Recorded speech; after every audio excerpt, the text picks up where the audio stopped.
Na cultura, o centro está em toda parte, por Martin Grossmann. Professor, como analisar a tentativa do prefeito de São Paulo de transformar o DPH, Departamento de Patrimônio Histórico, em coordenadoria? Simone e ouvintes da Rádio USP, antes de tratar desse tema, é importante contextualizar. Volto no tempo.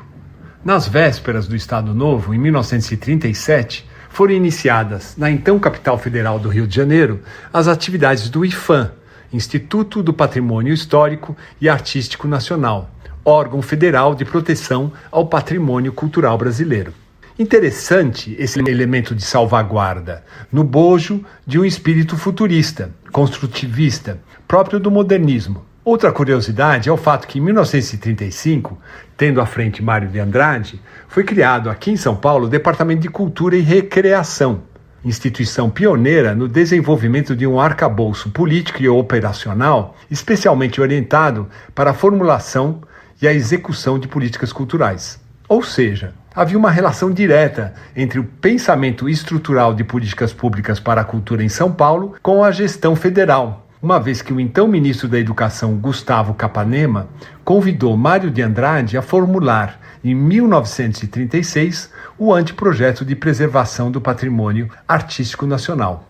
Ou seja, apesar das querelas entre Rio e São Paulo, o projeto nacional para uma representação moderna do Estado brasileiro é modernista e se origina nessa paradoxal aliança que gerará o que entendo ser uma segunda onda bandeirantista, uma vez que o modernismo made in Brasil, originário dessa relação entre Rio e São Paulo, acaba conquistando praticamente toda a nação, tendo Brasília seu ápice. Esse projeto nacional modernista, fomentado pelo Estado, investe no futuro, em uma sociedade urbana funcional, construtiva e moderna, onde o automóvel se impõe.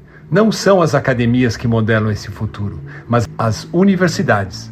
Museus de arte não são necessariamente protagonistas nessa estrutura pública para a cultura, sendo principalmente fruto da iniciativa privada, assim como a nossa Bienal. Talvez isso ajude a entender o fato de Brasília nascer sem museus. Um dado curioso nesta genealogia é que o futuro nasce atrelado a uma política de preservação patrimonial, seja na capital federal, ainda no Rio de Janeiro, como no estado de São Paulo. E para adicionar a esse quadro de curiosidades, de paradoxos, destaco por fim o caso de Brasília, que com apenas 27 anos de vida e ainda em formação, entra para o seleto grupo de cidades com título de Patrimônio Cultural da Humanidade da Unesco. Esse reconhecimento veio em dezembro de 1987, tornando-se assim a primeira cidade moderna a receber tal honraria no mundo. O que está em jogo nesta tentativa do atual prefeito? Na verdade, tratou-se de uma tentativa de rebaixamento de departamento para coordenadoria do patrimônio histórico.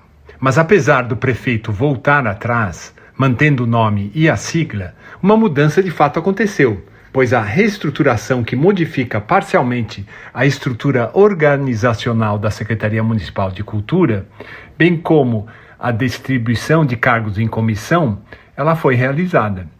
Na origem, tanto o IPHAN como o DPH e até mesmo o Conselho de Defesa do Patrimônio Histórico, Arqueológico, Artístico e Turístico do Estado de São Paulo, conhecido como CONDEFAT, operam como uma espécie de freio de mão para esse espírito construtivo, entre aspas, progressista, modernista, ao salvaguardar não somente os monumentos e edifícios como elementos singulares de uma cidade, mas as áreas de memória que representam as várias fases de ocupação da cidade, da sua paisagem e dos seus habitantes. O que o prefeito, assim como as grandes incorporadoras que tomaram a cidade de assalto, querem é se ver livre deste freio de mão. Ou seja, não são apenas os parques públicos que passaram para as mãos do poder privado, mas a cidade também. Eu, Simone Lemos, ouvi o professor Martin Grossmann. Na cultura, o centro está em toda parte, por Martin Grossmann.